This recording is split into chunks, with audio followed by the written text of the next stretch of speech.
This is Module 7, and the title of the module is Listening Skills, Not Taking, Not Making.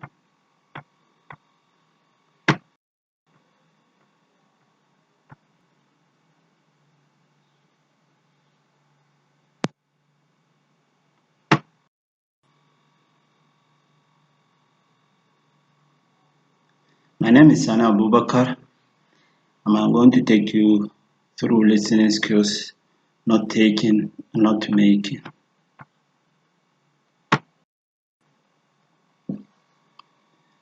This module is designed to enhance students' skills in listening, not taking, and not making, which are essential for academic success.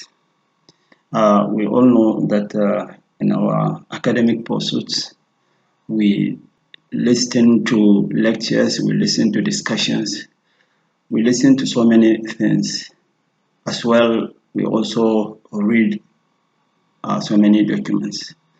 So on the part of listening, you will be introduced to how to listening skills and how you are expected to conduct yourselves while listening to a lecture.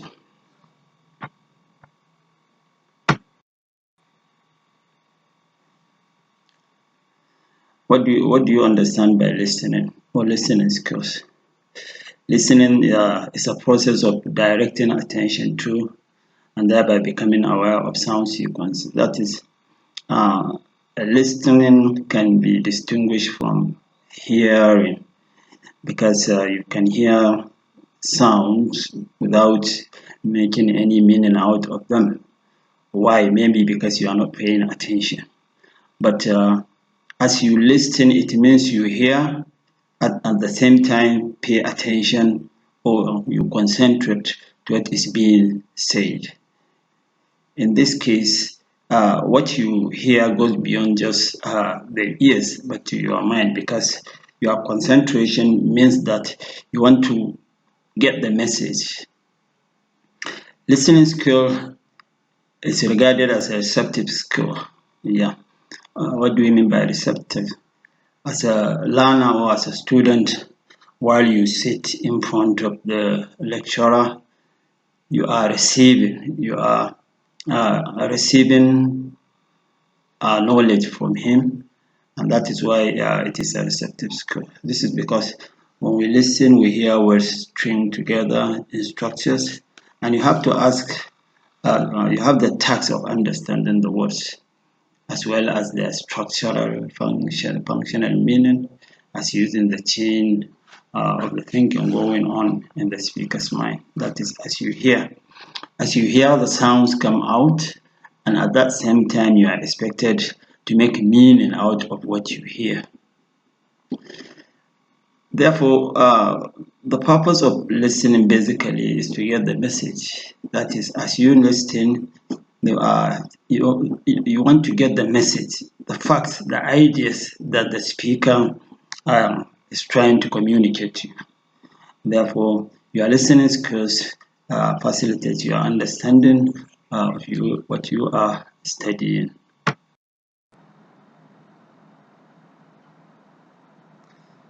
Besides listening to what the speaker is saying, there are other features which you are expected to pay attention to. That is, the listener has to also derive additional meaning from the gestures, that is, movement of the speaker, their facial expression, their pauses in their speech, even variation of pitch of voice or stress and intonation of the speaker. You realize that you get additional meanings. For instance, through the pitch of voice or stress and intonation, you can have an understanding of the mood of the speaker. From the facial expression, you can also understand the mood of the speaker. For instance, on the faces you see smile and you realize that the speaker is interested, is impressed with what he is saying, or even his relationship with what he is saying. You can see it on his face. So that is very important. Students as listeners, they are not expected to be passive listeners. We as students are expected to be active or attentive listeners. And active or attentive listening helps us know the purpose of the message of a talk, whether it is to inform or to persuade or dissuade, whether it is to express opinion or value judgment or to entertain and so on. As an active listener, on the outset, you tend to understand that the speech you are listening to is about a kind of an information. Or when the speaker is making an argument to persuade you or to dissuade you, you can also understand this. Or when the speaker is now expressing his personal opinion or value judgment about things or about what he is saying or about a topic or an idea. Or sometimes, even if a speech or a kind of expression is just meant to entertain you and so on. So being active is being attentive. You are not actually talking, but then your senses, your concentration makes you active listener. It is the purpose of listening that determines the degree of attention we pay to any spoken text. What is the purpose? We all have purpose. So maybe our purpose is to get the points. If our purpose is to get the points, or our purpose is to pass the exam, or our purpose is this and that, that determines our listening. So the purpose of listening is determined by the degree of attention. The attention is very important. The purpose is also very important. So I always advise students that we should know that the purpose of listening to these lectures is to get the knowledge. So because we want to get the knowledge, we are expected to pay the maximum attention.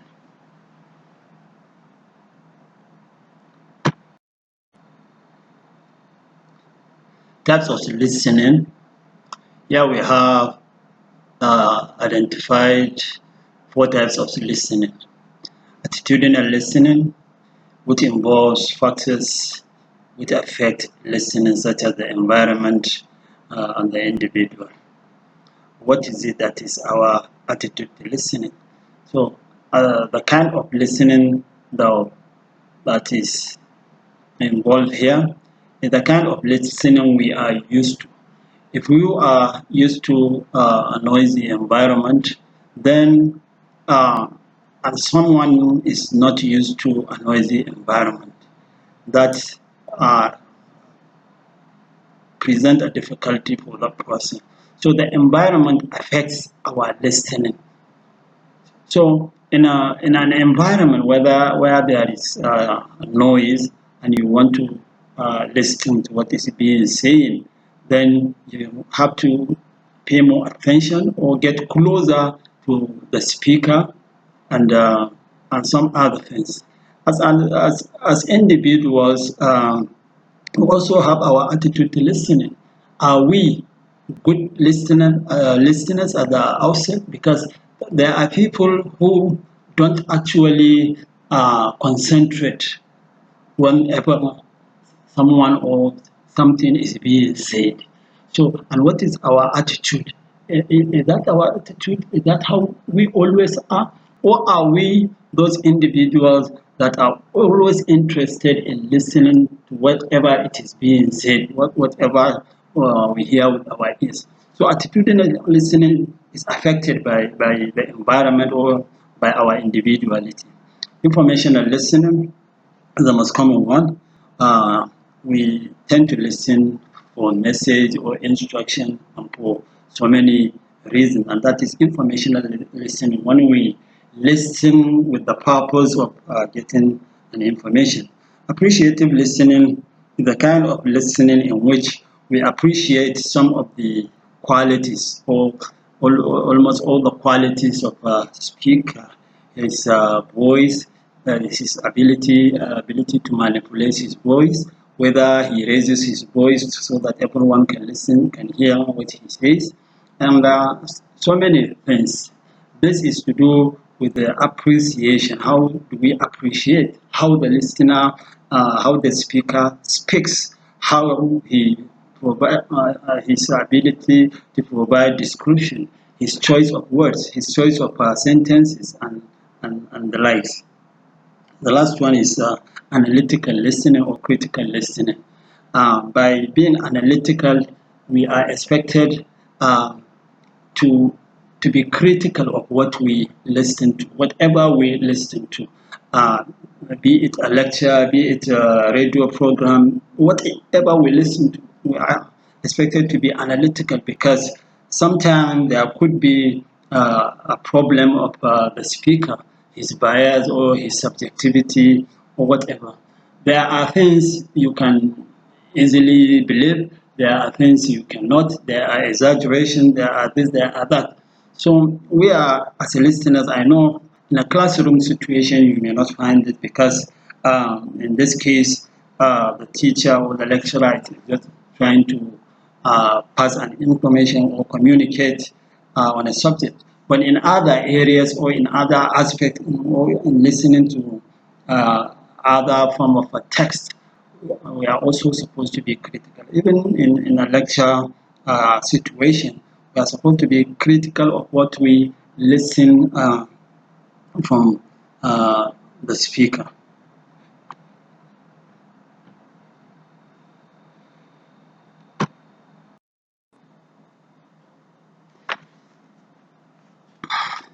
Critical or analytical listening is paying close attention to what is being heard, so that at the end of the utterance, the listener will be able to restate, when necessary, the content of the utterance. And there are necessary conditions for this critical listening. One is high level of attention. On the part of the listener, there must be a high level of attention. That is, you are expected to pay the maximum attention to what the speaker is saying, to each word and sentence is uttered by him. The second one is readiness to make some sound judgment based on what is heard. Making judgment is for you to think twice, and sometimes you are expected to ask questions or ask for clarifications. That is what is meant by readiness to make some sound judgment based on what is heard. Because as you listen to a speech, you may have a different understanding or different interpretation of what the speaker says.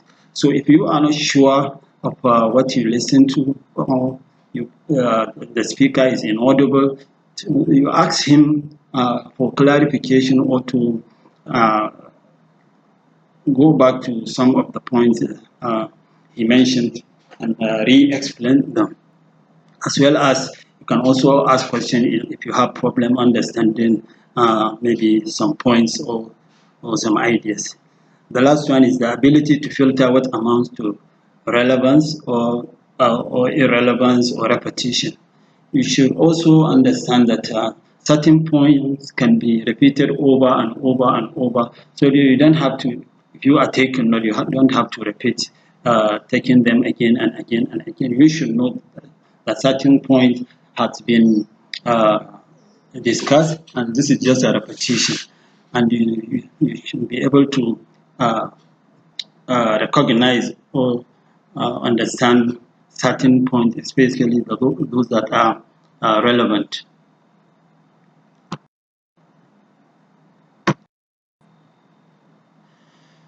Uh, Listening has its problems, and here we have a common listening problems listed. The first one: defective ears, mental disturbance, and emotional stress or sleep. These are problems. If you have, if you are, your ears are not functioning, or if you have a kind of a mental disturbance, you have something that is disturbing you psychologically. Maybe you are angry or you are emotional, then that affects is a problem to listen. And then if you are stressed over stress, or you are feeling you are sleepy, you find it difficult to listen or to concentrate. The second one, lack of interest. This is another huge problem with students.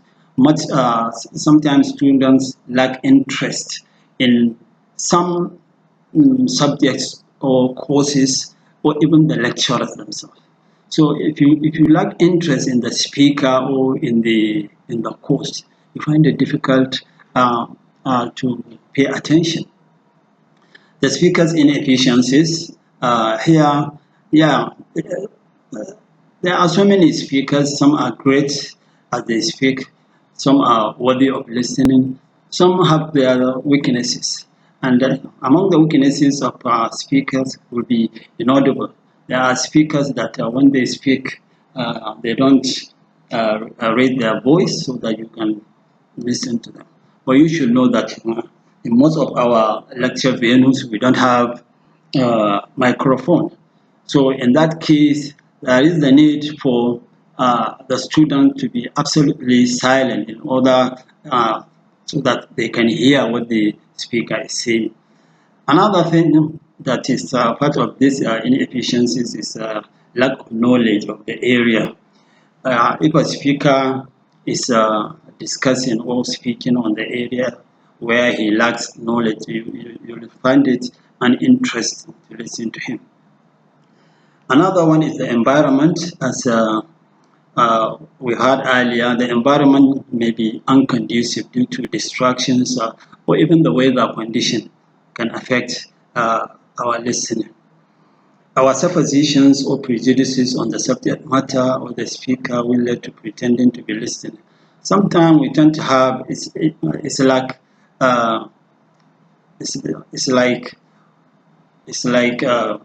before listening to a speaker or a subject, you already have your own prejudices on that subject or on the speaker, and now that leads to lack of interest, and you find it difficult to listen because you already have your prejudices. Duration of speech or lecture, that is the length of time that a speaker or a speech would take, is also another problem to listening. Here are possible solutions to listening problems. For the first one is functioning of the ears. If you have problem with your ears, you make sure that your ears are healthy. You go to the doctor and be cured if you have any disease or any problem listening. The second one, position yourself comfortably. That is, wherever you find yourself in a lecture hall, for instance, you are supposed to position yourself and you are supposed to be comfortable in order to listen. Sometimes those students who used to sit at the back, they position themselves already at the outset at a position where they may not hear what the lecturer is saying, because it is a large lecture venue and there is no microphone, then you find it difficult to listen to hear what the speaker is saying, and especially if the students are making noise. The third one is to stimulate interest in the subject matter or the speaker and open your mind. In some of the courses or in some of the speakers that we listen to, it is sometimes I think it is natural that we just realize that we don't like a particular subject, but you are offering it. So you have to develop interest in that subject or in that course, as well as whoever is the speaker or the lecturer, and you have to open your mind. Fourthly, you respond to what you hear, if necessary, by asking for clarification or by asking questions. If you cannot hear what the speaker is saying, you can ask him to repeat it. That is, if the speaker would do that. Fifth one is repeat what you hear in your own words. Sometimes when we listen, we are expected to think of what we listen in our own mind. Sometimes you need to interpret what you listen to. You don't necessarily have to take all the words of the speaker. And the last one is take notes. That is by jotting down the relevant points. As you listen, and especially in listening to lectures, students are expected to take notes.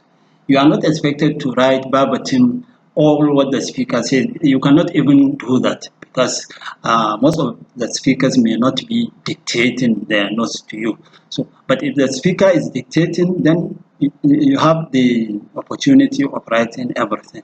But if the speaker is giving you a lecture, you are expected to have your note where you take notes by jotting down, especially the relevant points.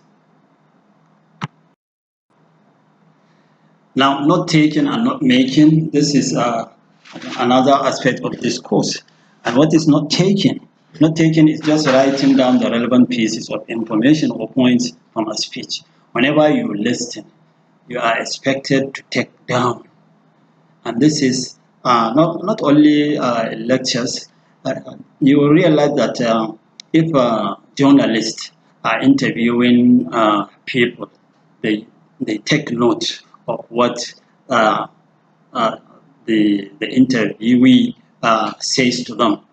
Even though they record it, but sometimes you still see them taking note. So note taking is very important. As students, you should always go to the lecture halls with your notebook so that you take note, you take the relevant point, the lectures you listen to.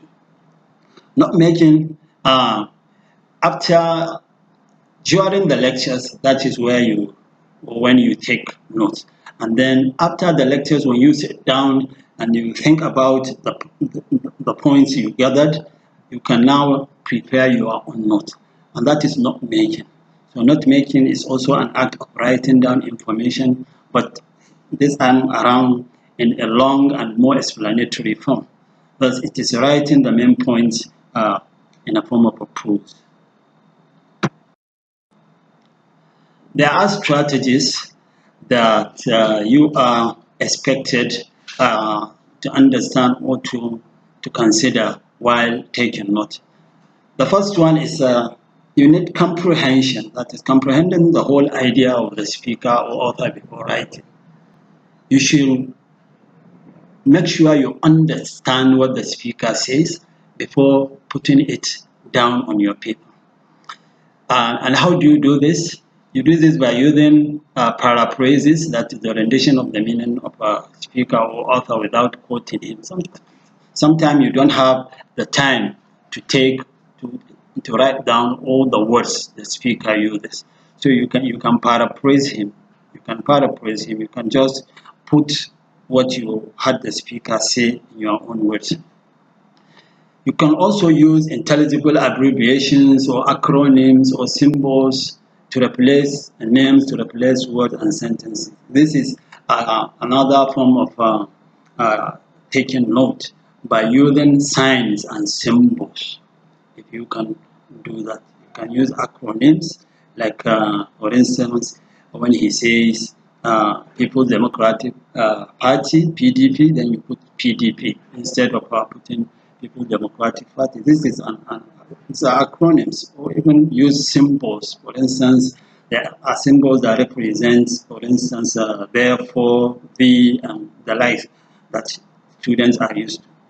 So they are very important in taking notes, so that when you come to make your own note, now you write them in full. Using phrasal verbs to cut the long story short. Phrasal verbs are very important if you know them. They are very helpful as far as not taking and not making is concerned. So if you don't know phrasal verbs, you go back to your English grammar courses and learn about them. Using quotes Using quotes if necessary, quote exactly from the material or original speech for emphasis. Sometimes in taking note, you may quote the speaker, or you may quote the material from which you are listening. It could be a live speech. It could be you could be listening to a radio or to a recorded speech.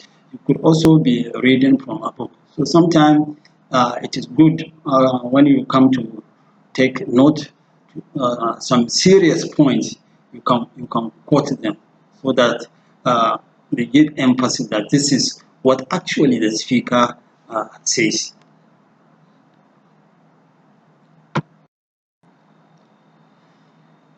Also, there are strategies for note making, and here we have four strategies. Under the strategies, we have four: effective reading as well as listening skills. Uh, for you to be able to make a note, you have to have the required listening skills, and you have to be an effective. You have to be a good reader. That is, if you are reading from a book, then after reading, you pick out some of the points from the reading material. Again, note-taking skills. You are also required to have the skills we mentioned earlier. They will help you in making your own notes.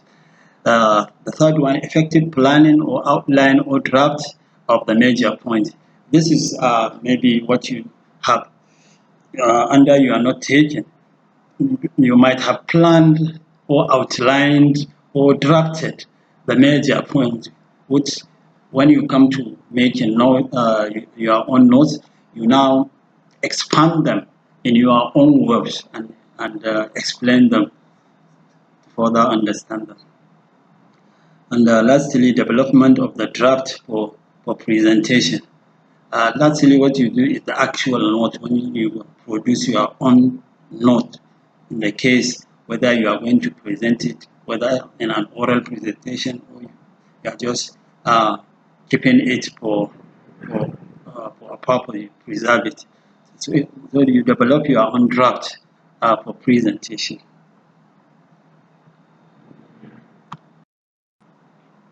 Summary. Summary is also an act of writing, and it is a selective extraction of main or important or relevant points or information from the original material. The original material, that is the speech you listen to in a lecture or broadcast, or in a published essay or book that you read. How do you summarize? By summarizing is that you select or you extract the main points or the relevant points from the speech or from whatever it is written that you read.